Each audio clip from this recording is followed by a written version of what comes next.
విశాఖ సింహాచలం స్వామివారి చందనోత్సవంలో జరిగిన అపశృతికి సంబంధించి గోదావరి జిల్లాలో విషాద ఛాయలు ఎలుముకున్నాయి. ఇటు కోనసీమ జిల్లా, తూర్పుగోదావరి జిల్లాలకు సంబంధించిన భక్తులు పెద్ద ఎత్తున అక్కడికి చేరుకున్నారు.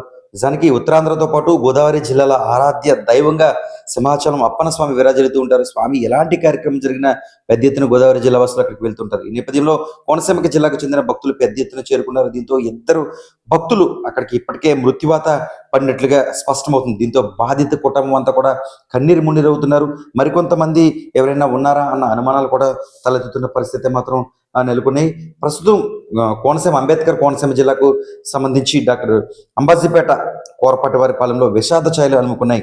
ముఖ్యంగా కుంపట్ల మణికంఠ ఈశ్వర శేషారావు 29 సంవత్సరాలు, అదేవిధంగా స్వామినాయుడు 28 సంవత్సరాలు, ఈ ఇద్దరు కూడా మృత్యువాత పడినట్లు అధికారులు అధికారికంగా నిర్ధారణ చేశారు. దీంతో స్వగ్రామంలో కోనసీమకు సంబంధించి ఈ స్వగ్రామంలో విషాద ఛాయలు అలుముకున్నాయి. ఆ నివాసానికి పెద్ద ఎత్తున గ్రామస్తులంతా కూడా చేరుకుంటున్నారు. పక్కన కన్నీరు మున్నీరవుతూ విలపిస్తున్న పరిస్థితి మాత్రం నెలకొంది.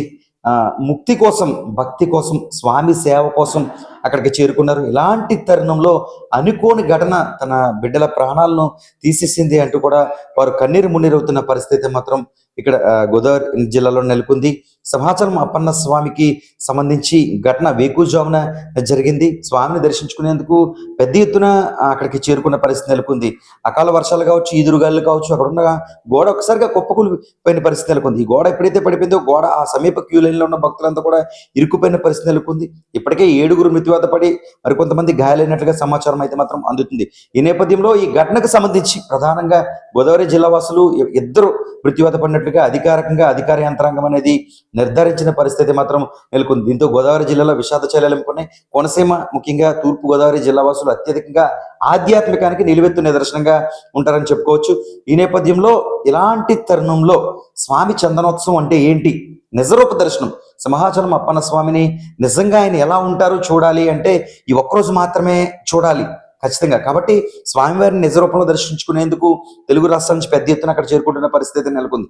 ఒక పక్క మండుటి ఎండాకాలం అయినప్పటికీ కూడా వాతావరణంలో మార్పు నేపథ్యంలో వర్షాలు కురిసే అవకాశం ఉందని వాతావరణ శాఖ కూడా హెచ్చరికలు జారీ చేసింది. దీంతో ఒకసారిగా గత 2 రోజులుగా వర్షాలు కురిసినాయి.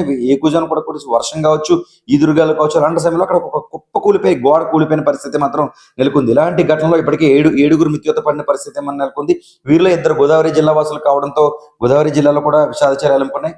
వారితో పాటు మృత్యువాత పడిన వారందరూ కూడా వారి కుటుంబాల్లో ఒక విషాద ఛాయలు అయితే అలుముకున్నాయి. హోంమంత్రి అనితతో పాటు ఇటు తెలుగుదేశం పార్టీ పొలిట్ బ్యూరో సభ్యులు యనమల రామకృష్ణుడు సైతం దిగ్భ్రాంతికి గురైన పరిస్థితి నెలకొంది. హోంమంత్రి వంగలపూడి అనిత ఘటనా ప్రాంతానికి చేరుకుని ప్రత్యేకంగా పర్యవేక్షించిన పరిస్థితి మాత్రం నెలకొంది. ఏదేమైనా భక్తి కోసం ఆ ప్రాంతానికి, ముక్తి కోసం ఆ ప్రాంతానికి వెళ్ళి మీ ప్రాణాలు గాలిలో కలిసిపోవడంతో స్వామి నువ్వే దిక్కని దగ్గరికి వస్తే ఎలా జరిగింది ఏంటి అని కన్నీరు మున్నీరు అవుతున్న పరిస్థితి మాత్రం గోదావరి జిల్లాలో నెలకొంది.